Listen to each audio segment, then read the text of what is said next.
जय हिंद दोस्तों, welcome to the session for today. आज का जो सीरीज़ का जो टॉपिक है वो है कॉन्स्टिट्यूशन अमेंडमेंट। ये फिर से 15 मिनट का टॉपिक है जहाँ पर बहुत सारा स्टूडेंट फोकस नहीं करता, वहाँ पर फोकस करना है। As a part of Sambhav series we are going to discuss the topic of constitution amendment. ये IAS 2012 का क्वेश्चन है कि अमेंडमेंट को संविधान में अगर लाना है तो वो सिर्फ और सिर्फ इनिशिएट लोकसभा में होना चाहिए ओनली। और अगर कोई amendment seek to change the federal character of the constitution, the amendment also requires to be ratified by the legislature of all states of India. जो तो मेरे साथ पढ़े हुए हैं बच्चे, उनको तो ईजिली क्वेश्चन दिख रहा है कि क्या आंसर होना चाहिए, बट मैं उन सभी को करवाऊंगा अभी क्वेश्चन ये सारा। अब बिल IAS 2022 का question, amending the constitution requires a prior recommendation of the president, क्या ऐसा है? उसके बाद constitution amendment is presented to the president of India, it is obligatory for the president to give his assent. और फिर must be pass by both houses by special majority, there is no provision for joint sitting. IAS 2012 का constitution amendment के procedure पे दो question 13-22, CDS में 2011 में किन किन केसेस में अमेंडमेंट करते समय हमें स्टेट्स का हाफ ऑफ द स्टेट्स का रेटिफिकेशन चाहिए, ये भी अभी आपने देखा। Manner of election of the president, extent of executive power of the union state, powers of supreme court, high court, any of the list in the 7th schedule means federal list। Amending power दी किस संविधान के article में, 368, ये भी देखेंगे सारा। उसके बाद अमेंडमेंट के ऊपर ही फिर से क्वेश्चन है, ये CFF का क्वेश्चन है, can call a joint sitting for the both the houses to pass the constitution amendment, each house needs to pass the bill separately by prescribe special majority. तो ये अमेंडमेंट के question है जी। अब ज़रा amendment के बारे properly सारा पहले प्रोसेस समझाऊंगा अपने वर्ड्स में, then I will discuss with the slides. संविधान में अमेंडमेंट का प्रोसीजर, सबसे पहली चीज़ हमने लिया कहाँ से अमेंडमेंट का प्रोसीजर? अफ्रीका से, साउथ अफ्रीका से हम पढ़ते हैं। We have taken the concept of amendment, right. ये पेन थोड़ा सा भाई अभी हाथ में नहीं आ रहा, हैंड राइटिंग में थोड़ा समझ लीजिए। उसके बाद अमेंडमेंट जब भी किसी संविधान को अमेंड करना है तो अनुच्छेद 368 में दे रखा है जी उसका प्रोसीजर, और part 20 is the one which is talking about amendment. ये तीनों चीज़ें तो वैसे आपके FCAT है, इवन CDS में भी आ सकता है। आर्टिकल 368, पार्ट 20, साउथ अफ्रीका से कॉन्सेप्ट लिया। जब भी अमेंडमेंट का प्रोसीजर स्टार्ट करना है, याद रखिएगा पहली चीज़, it can be a private member bill, it can be a public member bill. ज़रूरी नहीं कि ये सरकारी ही बिल प्रेजेंट कर सकते हैं कॉन्स्टिट्यूशन अमेंड करने के लिए, इवन प्राइवेट मेंबर बिल भी। प्राइवेट मेंबर बिल का मतलब मंत्री के अलावा कोई और member of parliament can also present the bill, right. तो ये तो समझ आ गया पहला पॉइंट, ज़रूरी नहीं कि पब्लिक मेंबर हो। दूसरा, राष्ट्रपति की रिकमेंडेशन होना ज़रूरी है या नहीं? बिल्कुल भी ज़रूरी नहीं है, राष्ट्रपति की रिकमेंडेशन अनिवार्य नहीं है। इसमें मनी बिल में ज़रूरी होती है, लेकिन यहाँ पर बिल्कुल भी ज़रूरत नहीं है राष्ट्रपति की रिकमेंडेशन। ये भी क्लियर हो गया जी। उसके बाद जो अमेंडमेंट है, ये किसी भी हाउस से प्रोसीजर बिल शुरू हो सकता है, लोकसभा से भी या राज्यसभा से भी। It can be initiated from any house. Next point है जी, अमेंडमेंट के केस में कई 3 प्रकार की मेजॉरिटी है, कौन कौन सी चीज़ में क्या क्या मेजॉरिटी लगेगी वो भी बात करेंगे। एक और इम्पॉर्टेंट पॉइंट, जॉइंट सिटिंग कभी भी अमेंडमेंट के केस में नहीं शुरू होती लगती। Joint sitting will not be applicable in the case of money bill. 90% question तो आपको इसी आइडिया से मिल जाएंगे। क्लियर है जी। बिल कहीं से भी शुरू हो सकता, राष्ट्रपति की रिकमेंडेशन नहीं ज़रूरी, ये पब्लिक मेंबर बिल भी हो सकता है, प्राइवेट मेंबर बिल भी हो सकता है, और ये जॉइंट सिटिंग बुलाई नहीं जा सकती कॉन्स्टिट्यूशन अमेंडमेंट पे। Rather joint sitting money bill के केस में भी नहीं बुलाई जाती। तो आइए ज़रा प्रॉपरली समझते हैं। तो part 20 of the constitution 368 article is the one which is giving the parliament to power to amend the constitution, amend by way of addition, variation और रिपील। और वैसे भी ये संविधान बनाने वालों ने ये पूरी पावर पार्लियामेंट के हाथ में रख दी थी, सो दैट जैसे जैसे कंट्री इवॉल्व करेगा कानून चेंज होंगे, कोई भी चीज़ चेंज करनी हो तो कर सकते हैं। जैसे 61st अमेंडमेंट से 21 साल से 18 साल की उम्र जो वोटिंग एज चेंज की गई थी। अब ज़रा अगली बात करते हैं जी, very important, parliament can not amend. Amendment पे एक प्रॉपरली रोक लगाई गई थी। पहले पार्लियामेंट इस पावर को कई बार मिस यूज़ कर चुका है। इसको रोक लगाने के लिए केशव नंदा भारती केस ने एक बेसिक स्ट्रक्चर डॉक्ट्राइन दिया गया था कि बिल्कुल पार्लियामेंट के पास अधिकार है चेंज करने का, but certain things which parliament can not change is basically the basic structure, जो कि कहीं भी डिफाइंड भी नहीं है संविधान में, खुद ही जुडिशरी की इनोवेशन है। और याद रहे अमेंडमेंट का प्रोसीजर, जो अमेंडमेंट है ये खुद ही बेसिक स्ट्रक्चर का पार्ट है, इसको भी चेंज नहीं किया जा सकता। अब ज़रा बात करते हैं जी 368 में प्रोसीजर है क्या। Can be initiated only by introduction of a bill for the purpose in either house, मतलब किसी भी हाउस में शुरू हो सकता है।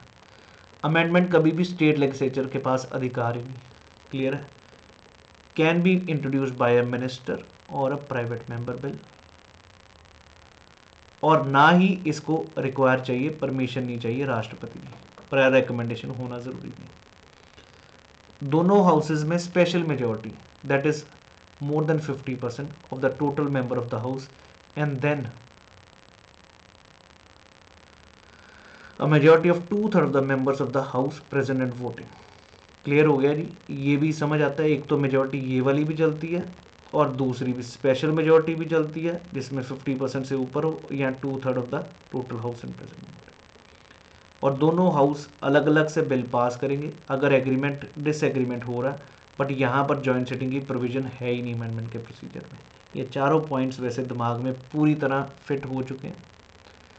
कुछ चीज़ें अगर संविधान में अमेंड कर रहे हो जिसमें फेडरल स्ट्रक्चर को आपको चेंज करना पड़ रहा है, तब उसको स्टेट का रेटिफिकेशन होना ज़रूरी है। इसके 6 पॉइंट्स अभी बात करेंगे। राष्ट्रपति के अगर चुनाव का प्रोसीजर चेंज करना, तब भी स्टेट्स का रेटिफिकेशन होना ज़रूरी है। Half of the states by simple majority को पास करना पड़ेगा।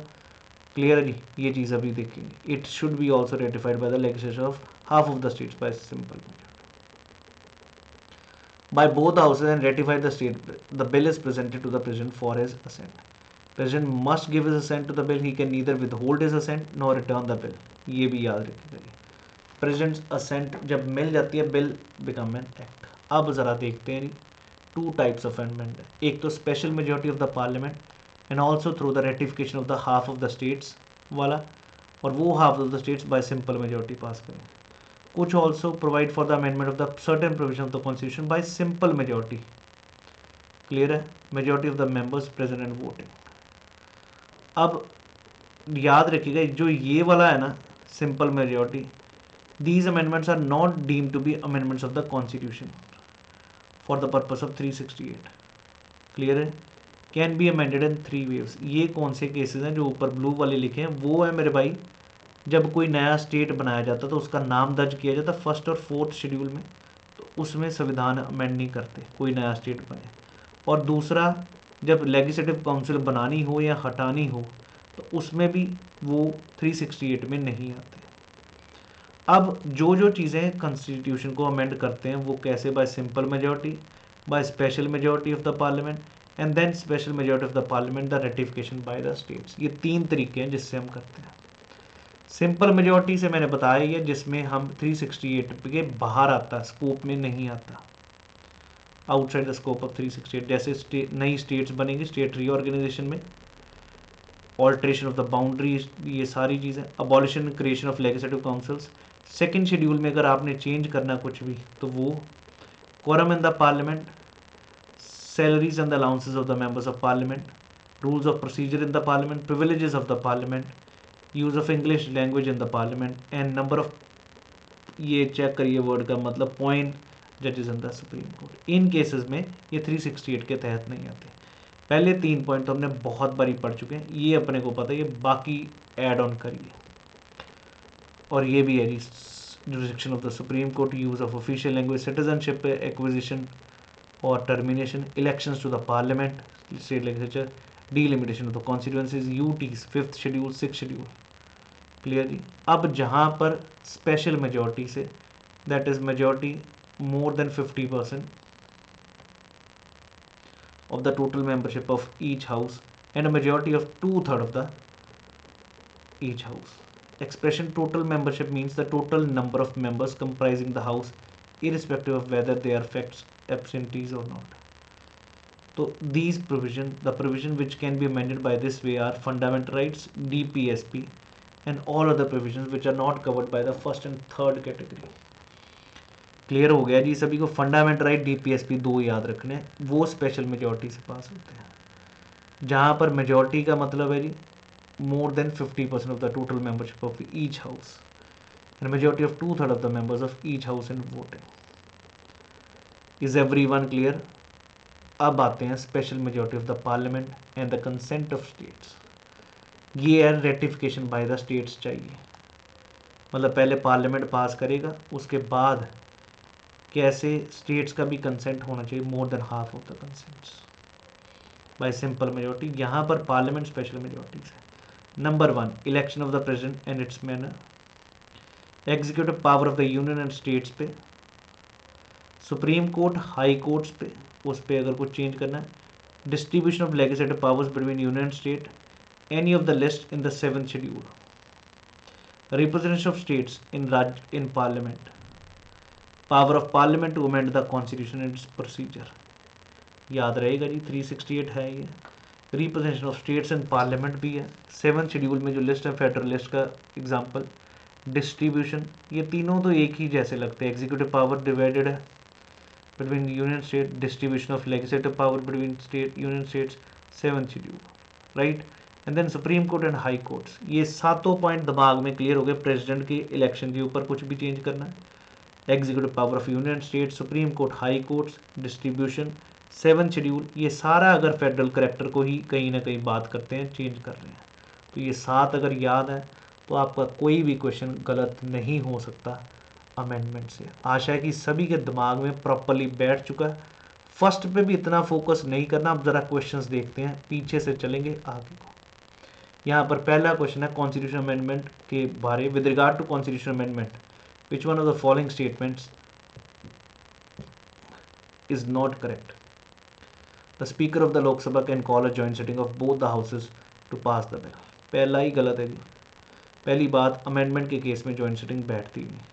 Each house needs to pass the bill separately by prescribed special major, ठीक है जी। The bill can be introduce in either house, बिल्कुल ठीक है। It can be sponsored by private member, ये भी ठीक है जी, ये भी क्लियर है। अमेंडिंग पावर 368 में दे रखी है। सब क्वेश्चंस देखिए और देखिए कितने आपसे हो रहे हैं अब।